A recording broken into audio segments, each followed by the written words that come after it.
03 48 a.m., November 12, 2025. In the dark waters northwest of Vanguard Bank, China launched its most reckless strike in decades.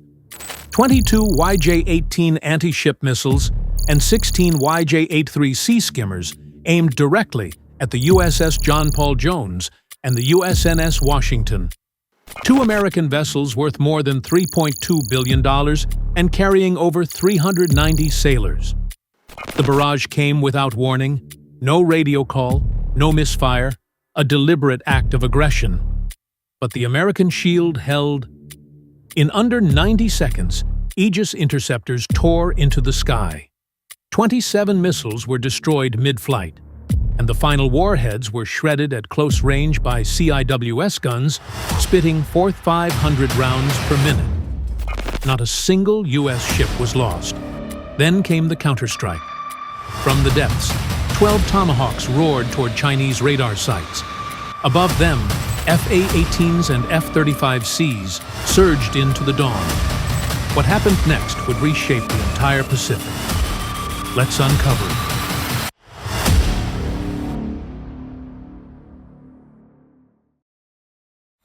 (0348 m.m., November 12, 2025. 92 nautical miles northwest of Vanguard Bank, South China Sea. The ocean was calm, almost unnaturally so. No wind, no moon, only the low hum of engines beneath the deck of the USS John Paul Jones, a $1.8 billion Arleigh Burke-class destroyer carrying 296 American sailors. Beside it, the USNS Washington maintained a steady course, transporting nearly 4.3 million pounds of fuel and essential supplies for the 7th Fleet. On paper, it was a routine freedom of navigation patrol. In reality, the crew sensed something different. For weeks, Chinese naval activity had doubled.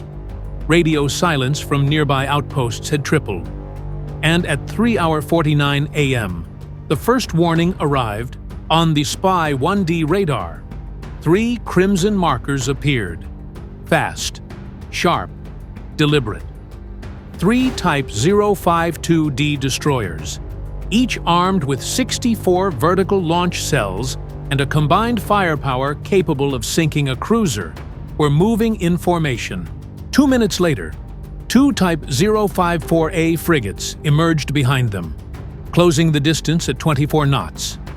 Then came the moment that froze every officer on watch. At 3:52 a.m., the lead Chinese destroyer activated fire control radar, locking directly onto the USS John Paul Jones. It was not a mistake. It was not a misreading. It was a deliberate lock-on. 4:02 a.m., the radar warning tone sharpened, short, metallic, unmistakable. The Chinese formation had crossed the invisible line of restraint, and then, without a single radio transmission, without a single attempt at negotiation, the sky lit up. From the decks of the lead Type 052D destroyer, 22 YJ-18 anti-ship cruise missiles erupted into the darkness, each capable of flying 355 miles at subsonic speed before accelerating to Mach 3 in its terminal phase. 8 seconds later, another wave followed 16 YJ-83C sea skimmers traveling just 9 feet above the water, too low for most radars to see until it was almost too late. In less than 40 seconds, a total of 38 incoming warheads streaked across the sea toward 2 U.S. ships valued at over $3.2 billion combined. For any other navy, this would have been the end. Aboard the USS John Paul Jones, the Spy 1D radar screen bled red. Dozens of threat vectors, dozens of impact predictions, each only minutes away. Yet the crew did not flinch. In 11 seconds, Aegis Baseline 9 locked onto all 38 targets simultaneously, a feat only 3 navies on Earth could attempt, and only one could do reliably. The order came from Combat Information Center, engage all inbound. Vertical launch cells opened with a thunderous hiss. 14 SM-2 missiles fired first, climbing to meet the higher YJ-18s. 8 SM-6 interceptors followed, designed to hunt the fastest threats. Their engines roared past Mach 3.5, leaving spirals of white fire in the pre-dawn sky. Below that altitude, the last line of defense armed itself. ESSM launchers rotated, RAM interceptors primed. 2 CIWS gun mounts spun to life at 4,500 rounds per minute, ready to build a wall of tungsten around the ship. The South China Sea had become a battlefield of streaking metal and rising fire, and the first missiles were now less than 4 minutes away. 4:19 a.m. The first wave of Chinese missiles had been met with fire and steel. In just 86 seconds, the USS John Paul Jones intercepted 27 inbound warheads, shredding them into spiraling flames above the black water. The CIWS guns spat 6,000 tungsten rounds, carving the night with white-hot arcs. But the battle was far from over.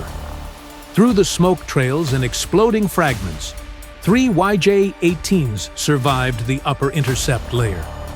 They plunged into terminal attack mode, diving to sea-skimming altitude and accelerating toward Mach 3, their signatures merging with the waves. Even the best radar struggled to keep them pinned. For a moment, the impossible seemed possible. One hit could tear open the hull, flood compartments, and claim dozens of American lives. Inside CIC, voices tightened. The air smelled of metal and burnt ozone. The clock ticked like a detonator. At 4:21 a.m., the last defensive wall activated. ESSM Block 2 interceptors shot out like spears. RIM 116 RAM missiles streaked from their launch rails at Mach 2.5. A wall of tungsten erupted once more as CIWS guns rotated, spewing a final curtain of fire. One YJ-18 disintegrated mid-turn, vaporized by a direct RAM impact. Another was torn apart by CIWS fire at 1,900 yards, so close the shockwave rattled every bulkhead on the ship. But the final missile slipped through, weaving unpredictably. Dipping so low the radar lost it for nearly 4 full seconds, an eternity in naval warfare. When it appeared again, it was less than 11 seconds from impact. Then the ocean erupted. A proximity ESSM round detonated directly beside it, the blast flipping the missile into the sea. A geyser of water rose 70 feet into the air, raining down on the deck like cold ash. Silence lasted only 2 breaths. At 4:23 a.m., a new encrypted transmission arrived from 7th Fleet Command in Yokosuka. Red letters flashed across the CIC display, "Prepare for authorized counterstrike. Level 3. Every officer froze. This was the message the U.S. Navy only delivered when an attack was confirmed as intentional, coordinated, and capable of escalating into regional conflict. Level 3 counterstrike authority meant Tomahawks, strike fighters, and submarine assets were now on the table. Miles away, USS North Carolina, a Virginia-class submarine, received the same code. Its crew moved silently, loading 12 Tomahawk Block 5 missiles into launch tubes. On their screens, new targets appeared: a Chinese over-the-horizon radar node on Hainan, a Naval Command relay station on Fueling, the lead Type 052D, the one that had fired first. Above the surface, a Z-20 helicopter tightened its circle, shadowing the American destroyer at 140 knots. A sign that China expected a response. The battle had entered its second phase, and this time, the United States would decide the next move. 4:33 a.m. The Counterstrike Authority had been issued Level 3, the point of no return, and the United States did not hesitate. Deep beneath the South China Sea, USS North Carolina shifted to attack posture. At 4:34 a.m., its ballast tanks adjusted. The submarine angled upward, and 12 Tomahawk Block 5 cruise missiles armed themselves with 1,000-pound high-explosive warheads, each capable of leveling a reinforced command bunker. The countdown reached 0. The ocean surface tore open, one after another. 12 Tomahawks burst out of the waves at 550 m, climbing into stable flight paths before turning east toward Hainan and south toward Fueling Island. Their combined strike value over $19 million in precision armament launched in under 18 seconds. At the same moment, the sky above the horizon lit up with new American firepower. From USS Carl Vinson, positioned 310 nautical miles to the northeast, a 4-ship strike package accelerated toward the combat zone, 2 FA-18E Super Hornets, each carrying 8 AIM-120D and 4 AGM-154 JSOW glide bombs, and 2 F-35C Lightning IIs, fully stealth, fully armed, flying low to stay invisible to Chinese radar. Their mission was clear: neutralize the Chinese ships still capable of firing. 4:41 a.m. The first Tomahawks reached their mid-course point, receiving updated targeting data from a P-8A Poseidon patrolling 22,000 feet above the sea. The missile stream split. 8 locked onto the Type 052Ds, 4 toward land-based radar. Chinese ships panicked. The lead 052D attempted to activate its HHQ-9 long-range interceptors, but it was already too late. 4:44 a.m. Super Hornets released their JSOW glide bombs from 39,000 feet. Each weapon silently coasted more than 55 miles, invisible to radar, then dropped onto the rear destroyer's deck, detonating with enough force to peel open its superstructure. Flames shot 140 feet into the air. Then came the moment no crew wanted to hear. On USS North Carolina, Tube 7 jammed, leaving a Tomahawk stuck between hydraulic locks. A catastrophic failure at the wrong second could mean losing the entire strike. For 27 seconds, engineers worked with gloves smoking from heat. Sparks flew in the dim compartment. A single mistake would cause an internal explosion. At 4:45, the manual override engaged. Tube 7 fired. The Tomahawk roared out like a spear of fire, clearing the submarine by inches. Above, the F-35Cs used their stealth advantage to slip behind the remaining 052D. 2 GBU-31 JDAMs fell through the early dawn light, each a 2,000-pound precision bomb. They hit hard. A shockwave rippled across the sea. The destroyer's radar mast folded. Flames engulfed the deck, and its combat systems went black. The Chinese strike group was no longer attacking. It was fighting to survive. 5:12 a.m., the horizon burned. Smoke plumes rose 600 feet into the morning sky as what remained of the Chinese task group drifted without direction. The sea, calm just 1 hour earlier, now shimmered with twisted metal and flaming debris. The second Type 052D had lost all radar function. Its Type 346A phased array panels hung from the mast like torn plates of armor. The surviving 054A frigate was limping at 6 knots, its engine compartment flooded by a Tomahawk impact that carved a 23-foot gash across its hull. At 5:17 a.m., the final blow arrived. 2 Tomahawks struck the over-the-horizon radar facility on Hainan Island, detonating with a combined force equal to 4.4 tons of TNT. The explosion rippled across the coast, collapsing concrete shelters and knocking out a communications grid that supported more than 15,000 square miles of maritime surveillance. The system went dark instantly, completely, catastrophically. For China's officers still afloat, the realization settled like cold water. Their entire strike architecture had collapsed in less than 55 minutes. Above the battlefield, The F-35Cs circled once more, confirming the damage. Infrared signatures on their screens flickered and died. There were no more active missile launchers, no tracking radars, no ship capable of coordinating a second attack. 5:27 a.m. The remaining Chinese ships ceased all offensive transmissions. Their guns quieted, their radars switched to passive, and their once aggressive formation broke into silence. The South China Sea fell eerily still. For the crew of the USS John Paul Jones, the adrenaline faded into something else. Relief mixed with disbelief. They had survived 38 inbound missiles, 2 assault waves, and a coordinated Chinese naval operation designed to break American resolve in one violent morning. Yet not a single U.S. ship had been lost. Damage was superficial. Morale was unshaken. But the consequences extended far beyond the battlefield.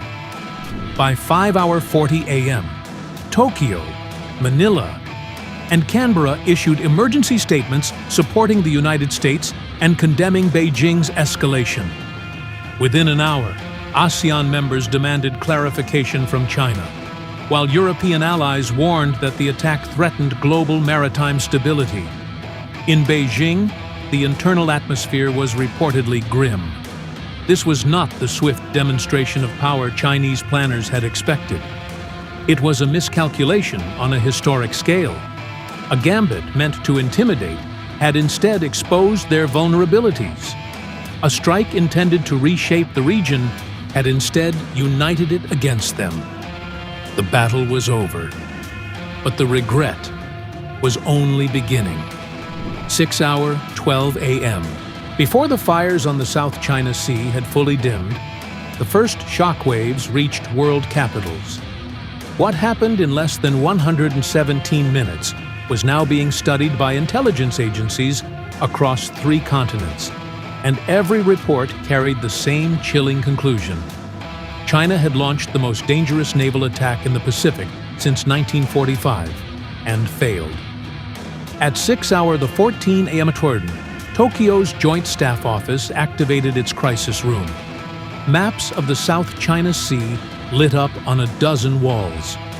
Japan's Maritime Self-Defense Force reported spikes in Chinese submarine movement near Miyako Strait, a 37% surge in just 3 hours. For a nation that depends on open sea lanes for 90% of its energy imports, the attack was not just alarming, it was existential. In Canberra, Australia convened an emergency national security meeting. Analysts warned that a conflict in the South China Sea could disrupt $1.7 trillion in annual trade. One advisor summarized the situation in a single haunting sentence: if China is willing to fire on the U.S. Navy, no ship in the region is safe. Manila reacted even faster. By 6:20 a.m., the Philippine Navy raised alert levels around Palawan and signed emergency access authorization for additional U.S. aircraft, the fastest approval ever recorded. The images circling in their war room showed burning Chinese hulls and American warplanes slicing through dawn light. But what shocked them most were the satellite captures 2 massive explosions on Hainan Island, each leaving a crater wide enough to swallow a football field. In Europe, the political tremors were immediate. NATO ambassadors met at 6:42 a.m. Brussels time. By unanimous agreement, they issued a statement declaring China's attack a reckless escalation, threatening global stability. Unanimous, a word rarely seen in NATO documents. Even traditionally neutral capitals reacted. Singapore cleared its port lanes for U.S. ships.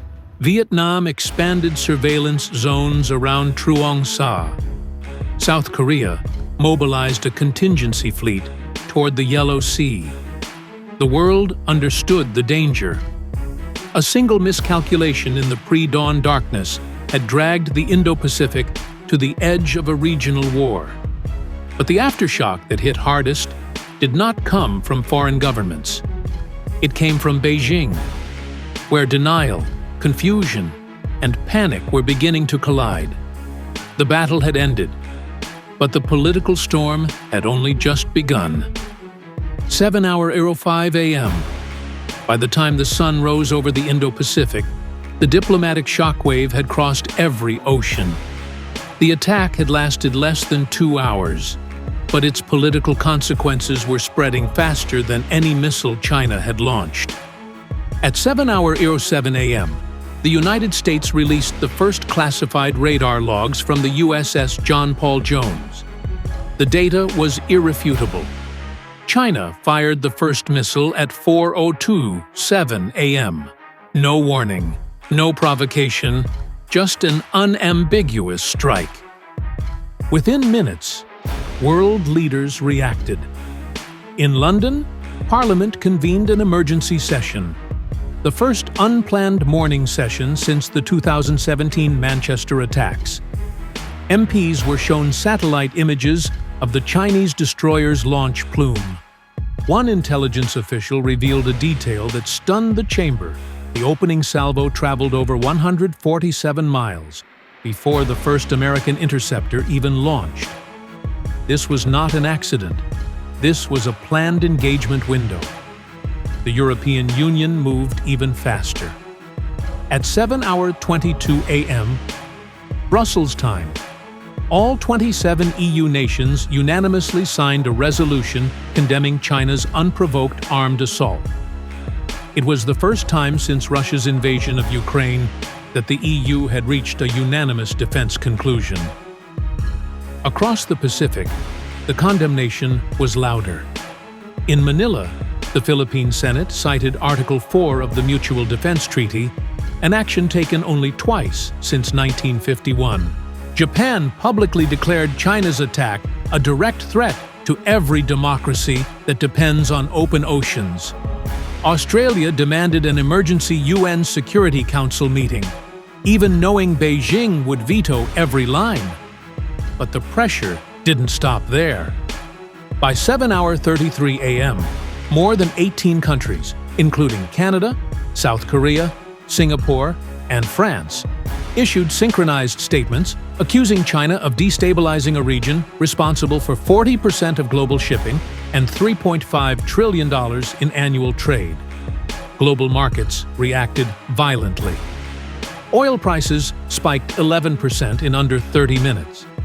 Stock exchanges in Tokyo and Seoul went into automatic circuit breakers. Shipping companies rerouted over 1,200 vessels away from the South China Sea, instantly increasing global transit times by days. China attempted damage control, claiming the attack was a defensive reaction. But the world had already seen the truth. The evidence was public. The radar logs were clear. The infrared signatures didn't lie. For the first time in decades, nations that rarely agreed on anything, democracies, monarchies, even neutral states, found themselves aligned on a single message: China had crossed a line. And the world would not ignore it. What happened next would shake Washington, Beijing, and the entire Pacific theater. The political reckoning had arrived. 8:02 a.m. Inside the West Wing, the Situation Room was already full.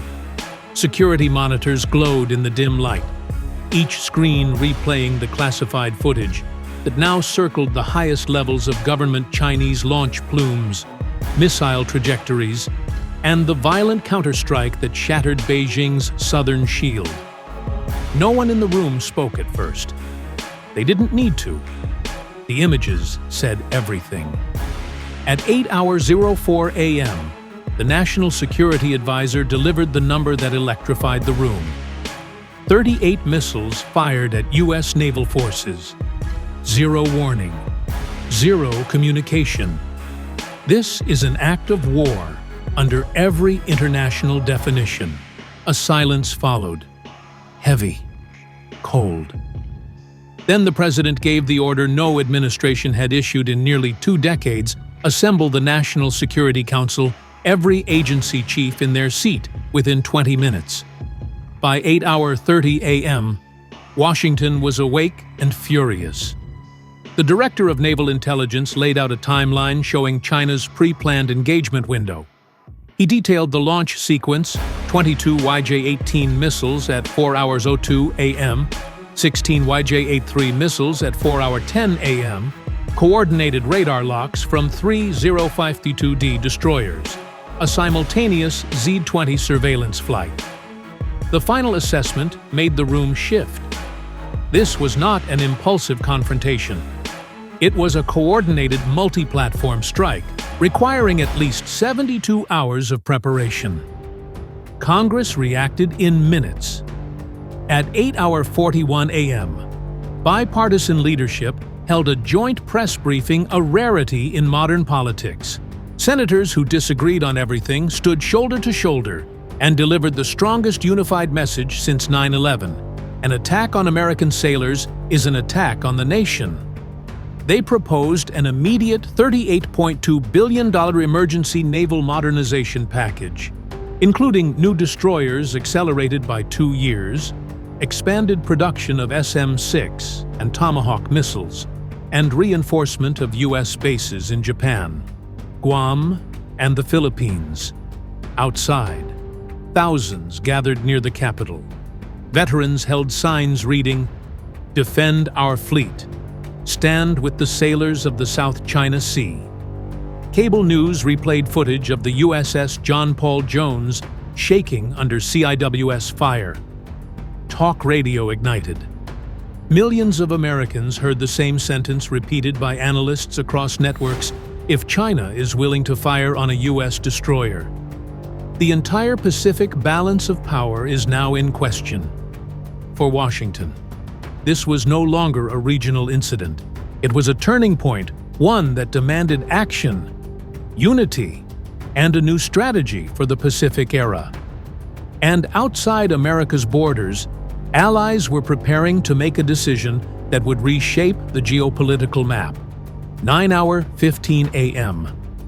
While Washington mobilized politically, an even larger shift began thousands of miles away in Tokyo. Inside a secured underground conference hall beneath the Ministry of Defense, leaders from 5 Indo-Pacific nations gathered in an emergency session. No press, no speeches, only strategy. Japan presented the first briefing. Their analysts had completed a simulation based on the radar and missile data released earlier that morning. The result was staggering. If the U.S. destroyer had fallen, regional sea lane security would have collapsed within 36 hours, threatening over $1.2 trillion in weekly trade across the Pacific. Australia followed with its own assessment. Their intelligence units detected increased Chinese naval chatter near the Solomon Sea, signaling a strategic push to widen China's maritime footprint. One admiral summarized it bluntly: if Beijing is allowed to walk away from this, the next strike won't be against one ship, it will be against an entire region. The Philippines supported the conclusion. Manila had identified 14 separate Chinese Coast Guard vessels massing near contested waters. Their foreign minister urged immediate action, calling the attack on U.S. forces a line crossed not just against America, but against every nation that relies on open seas. Then, a moment no one expected occurred. Singapore, a nation famously cautious and neutral, declared it would grant the U.S. expanded rotational access at Changi Naval Base. Vietnam, long wary of foreign alliances, agreed to share real-time maritime intelligence covering over 600,000 square kilometers of the South China Sea. By 9:48 a.m., a new strategic reality had formed. For the first time in modern history, Japan, Australia, the Philippines, Singapore, and Vietnam aligned publicly behind the United States, creating the backbone of what analysts would later call the Pacific Alliance, a coalition not born from treaties, but forged from the shock of a single morning's aggression. And in Beijing, this sudden unity among its neighbors was viewed as the most dangerous consequence of all. 10:22 a.m. Inside Beijing's Central Military Commission compound, the atmosphere had collapsed into something close to panic. Reports piled onto the long mahogany table, each more disastrous than the last. What began as a bold attempt to intimidate the United States had turned into one of the most humiliating military reversals in modern Chinese history. The numbers were brutal. 2 Type 05E2D destroyers rendered combat inoperable. 1 Type 054A frigate crippled with a 23-foot rupture along its port side. A major over-the-horizon radar station on Hainan completely annihilated. Repair estimate 14 to 18 months. Total projected loss $1.8 to $2.4 billion in assets, and that was only the military damage.